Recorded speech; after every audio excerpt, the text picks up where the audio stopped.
இரவின் விழிகள் ஒரு ஊமை விழிகள் மாதிரி பெரிய வெற்றி அடையணும். பெரிய சந்தோஷம். மகேந்திரன் ப்ரொடியூசர் இப்பதான் வந்து சொன்னாரு, எங்க கட்சிக்காரன் என்ன காலையிலேருந்து ரொம்ப ப்ரெஷர் போட்டு கூப்பிட்டாங்க. அப்பவே நினைச்சேன் நான் இதுக்குள்ள ஏதோ உள்குத்து இருக்கேன் அப்படின்ட்டு. நீங்க வந்தே ஆகணும்னு அடம் பிடிச்சிட்டாங்க. இதெல்லாம் பார்த்தாதுன்ட்டு நேத்து தானே முந்தானேத்து சாரி இந்த சண்டே அன்னைக்கு நடிகர் சங்கம் பொதுக்குழு நடந்துச்சு. என்ன ஒருத்தர் ஓடி வந்து வரவேற்றாரு. நான் ஒரு யாரு ஒரு நடிகர் சங்கத்தை வரவேற்கிறப்ப டைரக்டர் சார் உங்களுக்காக தான் நின்றுட்டு அப்பதான் தெரிஞ்சு சார் இங்க ஏதோ ஒரு பொலிட்டிக்கல் திங்ஸ் இருக்குன்னுட்டு. வாழ்த்துக்கள் மகேந்திரன், ஹீரோவா நடிச்சிருக்கீங்க. வில்லனாவும் ட்ரை பண்ணியிருக்கலாம், இல்ல வில்லன் கூட பண்ணியிருக்கலாம். ஒன்றும் வாய்ப்பு கட்டாயமா இருக்கு. கலைஞர்ல நீங்க அண்ணா ஆர்வி என்ன டக்குன்னு கிளம்பிட்டாங்க. நிறைய விஷயம் சொல்லிட்டு போனாங்க. அதுல அவர் ஒரு பாயிண்ட சொல்லிட்டு போனாரு சினிமா அப்படின்ட்டு ரிலீஸ் பத்தி.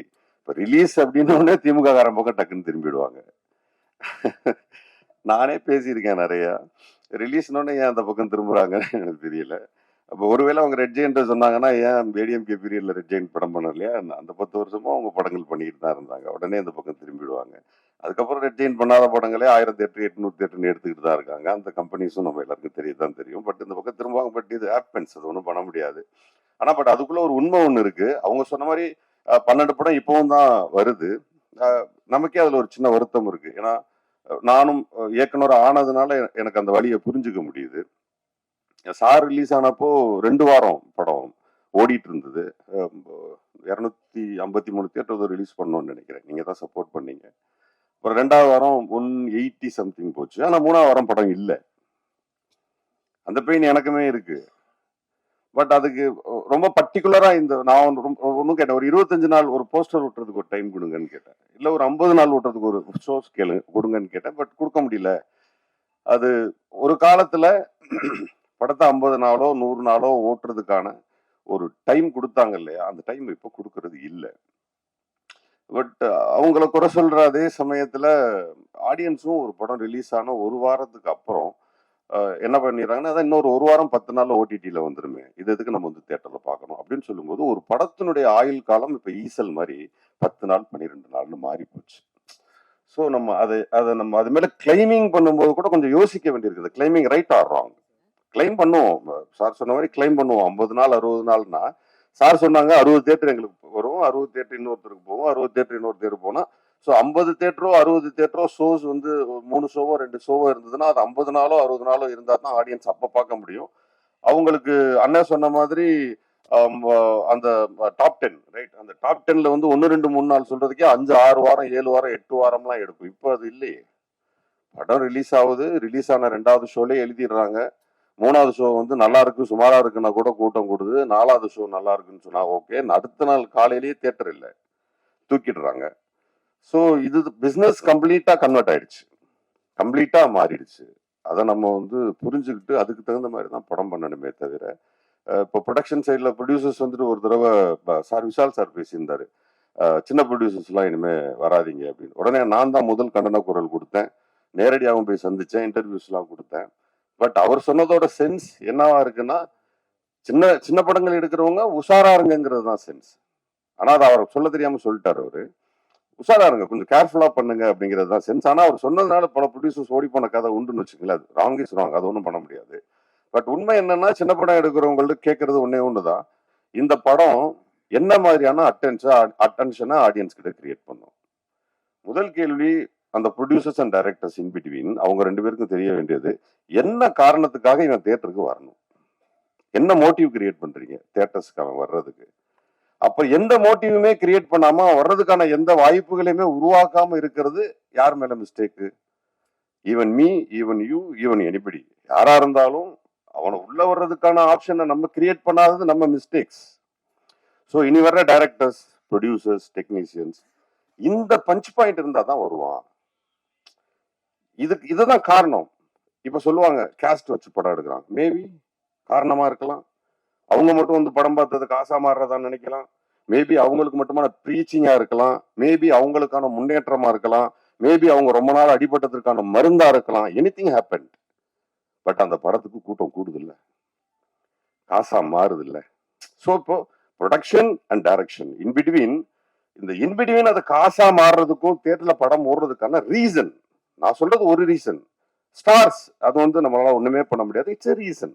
ஸ்டார்ஸ் வந்து கம்ப்ளீட்லி ரீசன். அவங்க வர்றது ஈவன் விமல் சார் வச்சு நான் படம் பண்ணும்போது ஒரு முதல் நாள், இரண்டாவது நாள், மூணாவது நாள் வந்து தியேட்டர்ல முக்கால்வாசி ஆடியன்ஸ் உட்கார்ந்தது நாட்டு போஸ் வெங்கட்டுக்கு வரல, அந்த இசையமைப்பாளருக்கு வரல, ப்ரொடக்ஷன் எடிட்டர் யாருக்குமே வரல, விமல் சாருக்கு தான் வந்தாங்க.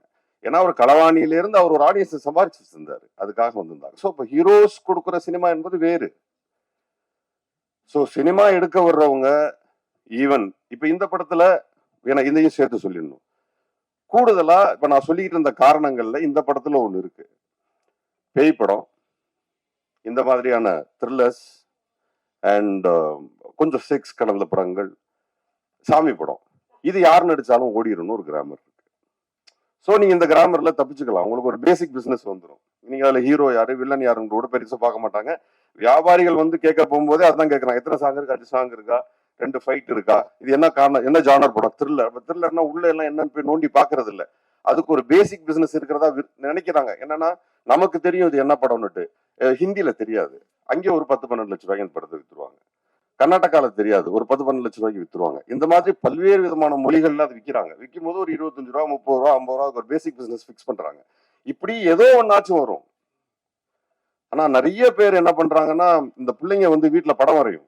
ஒரு ஆர்டிஸ்ட் ஒருத்தனை படம் வரைஞ்சா அப்படியே அச்சலா வரைவான், ஊரே சொல்லும் என்ன பிரமாதமா வரைஞ்சிருக்கீங்க, அது உண்மை. ஆனா வீட்டுல ஒரு குழந்தை தப்பு தப்பா இருக்கும், அப்ப அம்மா சொல்லும் என்ன பிரமாதமா வரைஞ்சிருக்கேன்னு. அந்த மாதிரி நமக்கு நாமே படம் எடுத்து நல்லா இருக்கு நல்லா இருக்கு நம்ம சொல்லிக்கிறோமே தவிர ஊரு சொல்லணும் அது நல்லா இருக்குன்னு. அப்பதான் அந்த படம் ஓடும். அப்புறம் நான் படம் எடுத்தேன் ஓடல, நான் என்னையும் சேர்த்து தான் சொல்றேன், நான் படம் எடுத்தேன் ஓடல, நான் படம் எடுத்தேன் ஓடலன்னா படம் நல்லா இருந்தா தான் ஓடும். இப்ப படம் நல்ல படம் என்பது வேறு, அது பல விருதுகளை எடுக்கும். 2 படமும் நிறைய விருதுகளை எடுத்துச்சு, அந்த மாதிரி நிறைய விருதுகளை எடுத்துச்சு, அது திருப்தி தரும், அதுதான் தரும்னு எங்களுக்கு தெரியும். பட் பணமாக மாறக்கூடிய திரைப்படங்களுக்கு யார் மேல பிளேமிங் நீங்க வச்சீங்கன்னாலும் தப்பு. ஈவன் தியேட்டர்ஸ், டிஸ்ட்ரிபியூட்டர்ஸ், ப்ரொடியூசர்ஸ், இவங்க யார் மேலேயும் நீங்க பிளேமிங் பண்ணவே முடியாது. அண்ணே சொன்ன மாதிரி ஒரு விஷயம் வேணா பண்ணலாம், எனக்கு அது கொஞ்சம் வருத்தமான விஷயமும் கூட. சமீபத்தில் கூட நடந்துச்சு, ஒரு ஸ்டாரோட படம் வருது, உடனே அந்த சமயத்துல வெளியாக இருந்த சின்ன படங்களை பூரா எல்லாம் பின்வாங்குறது நான் பார்த்தேன். அந்த தேட்ல படம் வருதுன்னு சொல்லிட்டு முதல் நாள் போஸ்டர்ல வருது, சாரி பேப்பர்ஸ்ல வருது, ஒரு 10 நாள் பப்ளிசிட்டி பண்றாங்க. ஆனா இல்ல அது பெரிய படம் வருது, ஏன் பின்வாங்குறீங்க? ஏன் பெரிய படம் தோத்தது இல்லையா? பெரிய படம் தான் தோக்குது. சின்ன படங்களை விட அதிகமா தோக்குறது பெரிய படங்கள் தான், அவங்களுக்கு தான் பாதிப்பு அதிகம். ஏன் விட்டு கொடுக்குறீங்க? போராட வேண்டியதானே, படத்தை ரிலீஸ் பண்ண வேண்டியதானே. அதே படத்தை நீங்க லேட்டா ரிலீஸ் பண்ணி ஓடின படம் லிஸ்டே நான் சொல்லுவேன், நீங்க அன்னைக்கே ரிலீஸ் பண்ணி இருந்திருக்கலாமே. அப்ப என்ன ஆகுதுன்னா, அவங்கள பயந்துக்கிட்டு நீங்க வெளியில வரும்போது சார் சொன்ன மாதிரி 150 தேட்டர் 150 தேட்டர் 100 தேட்டர் 100 ஷோஸ் 100 200 ஷோஸ்ன்னு சொல்லிட்டு அந்த ஷோஸ் எல்லாமே அவங்களுக்கு போகுது. தே பிளேட், அவங்க நல்லா விளையாடுறாங்க, ஏன்னா களத்தை நீங்க தான் கொடுத்தீங்க. எதுக்கு களத்தை கொடுக்குறீங்க?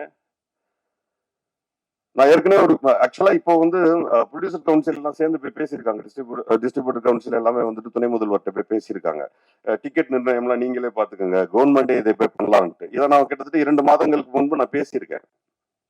நான் என்ன கேட்கிறேன், முழு அதிகாரமும் யாருக்கிட்ட இருக்கு? பணம் போட்ட ப்ரொடியூசர்ஸ் கிட்ட இருக்கு. ஆனா நீங்க என்ன பண்றீங்க, 2 கோடி ரூபாய் 3 கோடி ரூபாய் சொத்து தானே ஒரு திரைப்படம்.